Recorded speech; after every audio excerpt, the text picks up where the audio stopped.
Ancient Mesopotamia is the homeland of demons.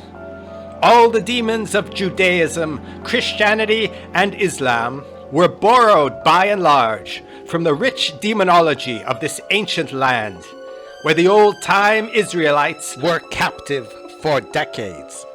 It was here the Israelites were faced with and learned about demons, the horrifying demons of old Mesopotamia, and passed this knowledge on to Christian and Islamic tradition.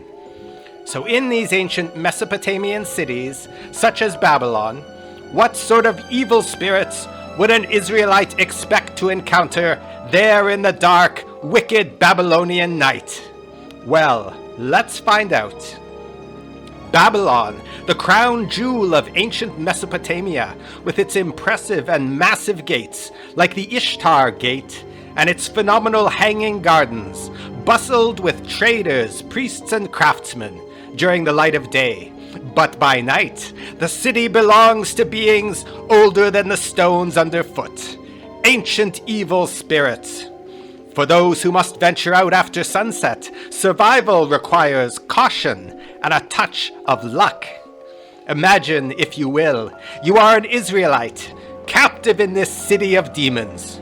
You must walk from your home in the Israelite quarter across the city to meet a caravan bringing much-needed supplies to your community. It's arriving at Babylon's famous Ishtar Gate this dark and windy night. As you enter the dark maze of alleyways that is Babylon at sunset, people become less and less frequent, as if they are scared of the growing shadows and all the dark terrors that lurk therein. Soon the alleys are dark, and yet in Babylon, strange and beautiful women are known to haunt the shadows of the back lanes on such nights. No, this isn't the world's oldest profession we're talking about. Rather, it is perhaps the world's oldest seductress. You see, in ancient Mesopotamia, the goddess Lilith was known as the seducer of men and the stealer of children.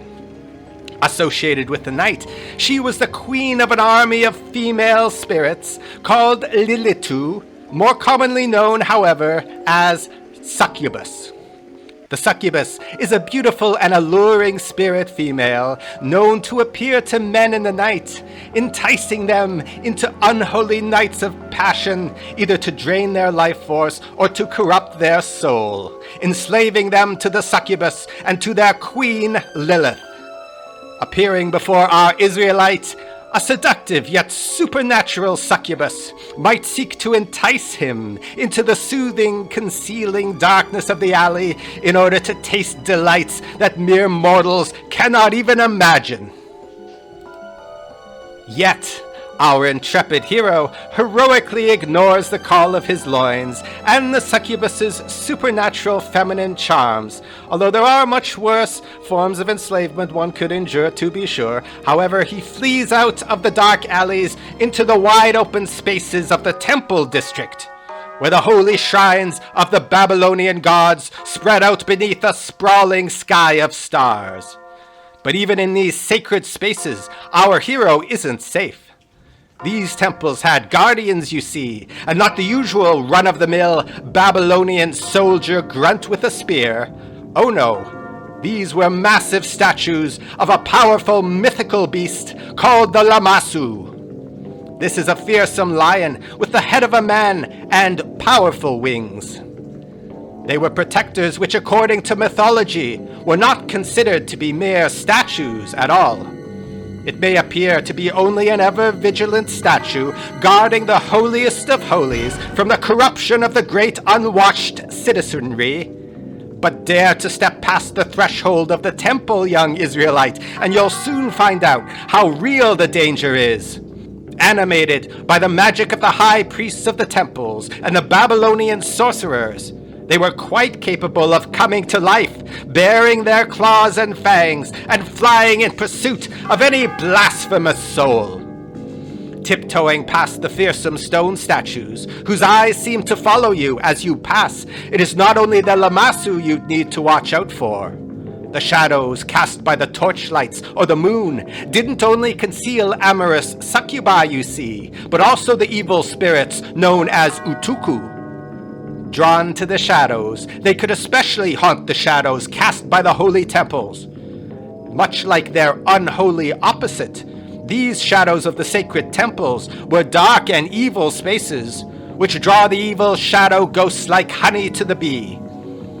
Avoiding these sinister temple shadows, our hero approaches the dark, unlit road that leads out to the Ishtar Gate. But there's a problem. Shaded from moonlight, it is full of darkness, and the sinister Utukku spirits who swarm within the darkness like unclean bees. Luckily, the Israelites have learned from their Babylonian hosts over the years. Oh, they know all the tricks all right. He came ready, luckily, with a torch, knowing these sinister spirits cannot bear fire or the light of fire. Waving his torch, he makes a run for the Ishtar Gate. Once he approaches the imposing and majestic Ishtar Gate, a gust of unusually strong wind blows in from the desert night. So close to the caravan, just outside the gates, there is still one more danger in his path, however. The Ugalu, or storm demons, dwell in the deserts and the wild, wide open spaces. Responsible for driving winds, raging storms, and deadly weather of all kinds. They ride on the backs of all inclement weather, threatening to swoop down on the luckless traveler and tear them to pieces. The wind blows with searing hot sand in the moonlit desert, and the Ugalu loom overhead, their predatory calls promising certain doom. And yet, strong and young, our brave hero darts through the driving storm and takes refuge in the expected caravan. Who all congratulate him on a successful mission and on his bravery in daring all the demons that stalk the night in ancient Mesopotamia, the demons' homeland. Well, that just about wraps up tonight's tale from Lorehound. Join us as we sniff out more of history's most interesting stories.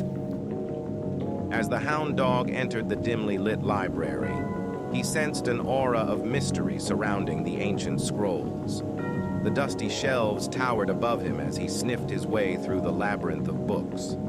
Suddenly, he picked up a scent and followed it to a secluded corner. With bated breath, he approached the shelf and pawed at the book, revealing the hidden scroll. As he rolled it out, he knew he had discovered a treasure worth protecting at all costs.